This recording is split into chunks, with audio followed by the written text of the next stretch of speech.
So, Texas Chainsaw Massacre meets Boogie Nights featuring Kid Cudi.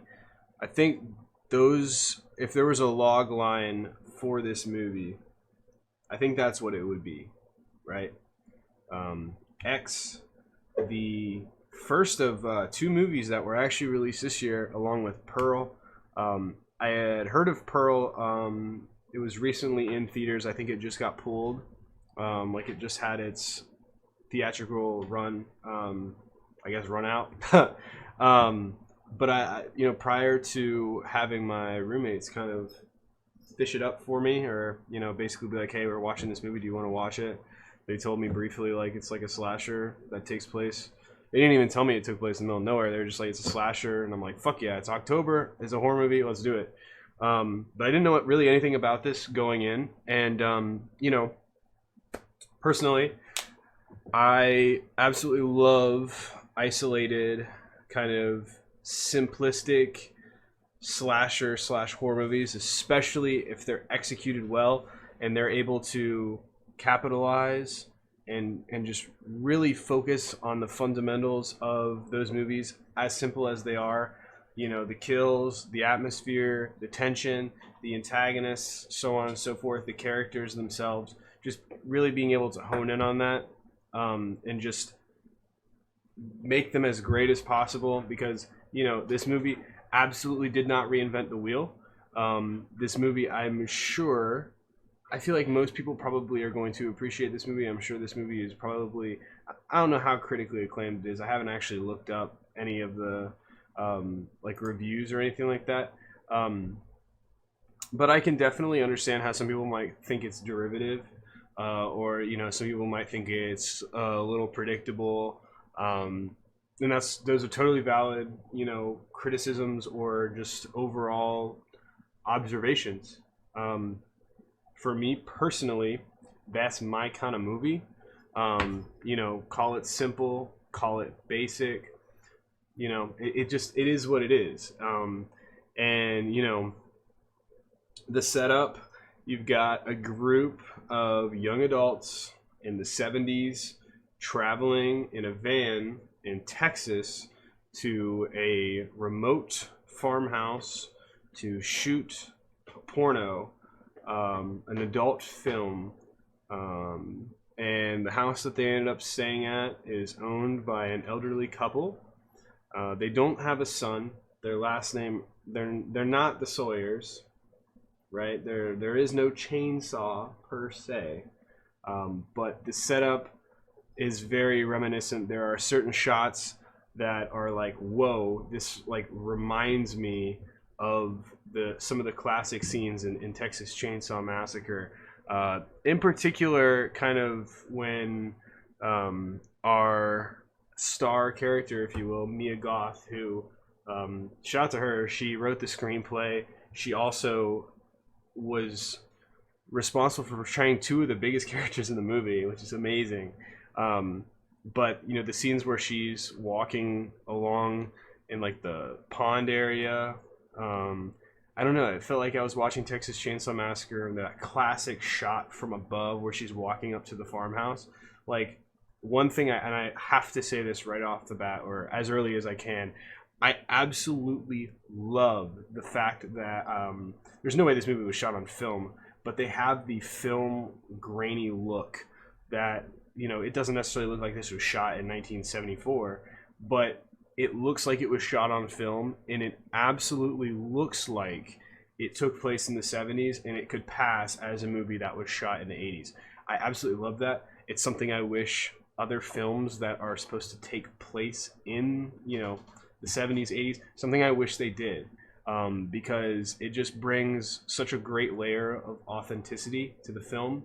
And as somebody who loves these types of movies from these time periods, I just was like, instantly like, this movie already like just got brownie points right off the bat. I loved it. I thought it was great. It didn't feel like a 2020 horror movie, right? Because you look at even like the 2003 remake of the Texas Chainsaw Massacre. Granted, I don't think that movie's supposed to take place in 2000 or in the 70s. It might actually. Now I think about it, because I think they're going to a Leonard Skinner concert in that one. But like the budget and like the lighting and everything is just like, whoa! Like this does not feel like the grainy look and just the overall feel of the original. I think that's a trait of this movie that I absolutely love. Like that is my favorite part of this movie, because I mean, really, it's not inventing the wheel per se, but I feel like it's kind of a masterclass, or a fantastic execution of what's not necessarily a super complex movie, but that's okay. I mean, that's perfectly fine. I don't have an issue with it. I thought it was really freaky, really creepy. The gore was excellent. Our antagonists, the elderly couple, they have the kind of this weird, stark contrast between the two, because the woman seems rather unassuming, rather innocent, like she, wouldn't necessarily be involved. But spoiler alert, she's the one who ends up taking part and committing some of the most brutal murders. The husband, on the other hand, on the outside, he's toting the shotgun, like whenever he, not our main character, but the driver, the I don't want to call him the director, I guess he's the producer of the adult film that they're trying to make. Like whenever he first comes up to the house, dude pulls out a shotgun and he's like, "Get the fuck off my lawn!" And it's like, okay, this guy is going to be the murderer and she's going to be like his accomplice. It's kind of like a 50-50 split, because there were times where I was like, is the husband in on it and the mother's not, or the wife's not? I mean, there are some pretty intense kills. I mean, the very first one of the film with the "Don't Fear the Reaper" playing in the background. I mean, I thought that scene was excellent. I thought it was a great scene. I loved it a lot. And also, I am aware that there is a prequel to this movie, Pearl. Cannot wait to see that. This movie has me licking my chops, because there's a scene in the basement where at the time I thought it was our character from the guy who died first. I think his name was like RJ or whatever. But it wasn't him, because you end up seeing his corpse later on right in front of the fucking house. How they didn't smell his rotting corpse or blood, I don't fucking know. I guess it's like outdoors, maybe. Farm, you can't smell shit. I don't know. I thought it was kind of weird, but I'm interested to see how that kind of ties in. And so, I definitely can see the comparisons to Texas Chainsaw Massacre. I don't necessarily think it's a bad thing. I can see how some people are probably going to dock it a little bit for that, and that's fair. Not everybody's going to like, every movie. There is no such thing as a movie that everybody thinks is a 5 out of 5, right? Some people are probably going to think this movie is a 2 out of 5. Some people are going to think this movie is a 5 out of 5. It's another kind of Texas slasher movie featuring a rapper, but this time, A, this movie is miles better than Texas Chainsaw 3D. B, it's not a Texas Chainsaw Massacre movie at all.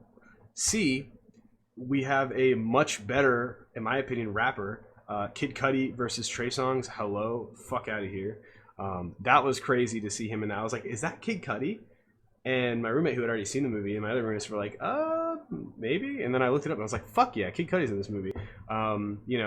Unfortunately, he looks like Jimi Hendrix, by the way, with the afro. But he's absolutely packing. Fucks the shit out of several different characters. Shouts to him. And kind of that whole theme of like sex and promiscuity, not only between the elder couple, but also some of the characters in the movie, and how that, kind of affects and plays into the aggression, and, is the driving force for, the killing, I guess, and just setting certain things into motion. It's kind of interesting, something to kind of dive into and maybe think about on a deeper level. I did think it was cool towards the end, and also at the beginning, we were shown kind of the aftermath, and then 24, you know, it's like 24 hours earlier, and it cuts to the ensuing carnage, right? And they had the TV playing. I thought it was like fucking FDR or fucking Truman or something, but it turns out to be a pastor preaching, you know, his bullshit, and his daughter is our final girl who escapes, which I thought was pretty cool. Ultimately, the ending, it's not quite as climactic as your typical slasher. It's pretty brief. There's not like a huge showdown, but I thought the pacing was good. My only issue is maybe I wish, I don't know. It was amusing to see how our antagonists ultimately kind of went out. Our boy had a heart attack, which is kind of funny. And, you know, I will say I did appreciate the way the elderly woman went out, despite me wishing that she just would have tried to shoot her right away with a little starter pistol that ended up being fucking empty and out of bullets.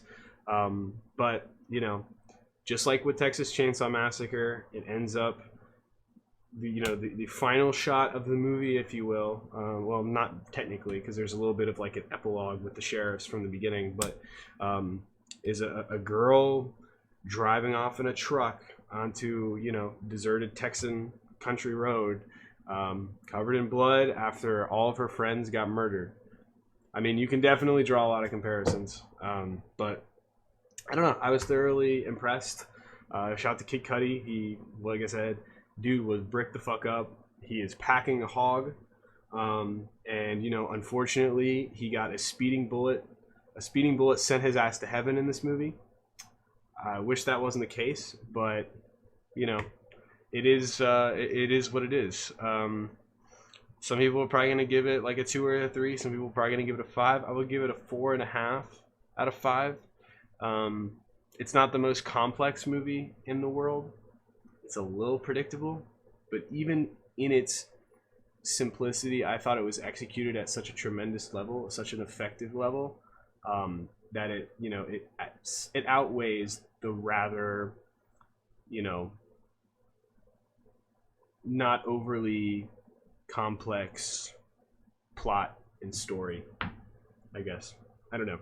I thought it was a really damn good 70s slasher shot on what looks like film in 2022, which is just not something that you see even in films from like the 2000s or 2010s, and so I respect the hell out of it, and I highly recommend it, and I cannot fucking wait to see the prequel Pearl. I'm really excited.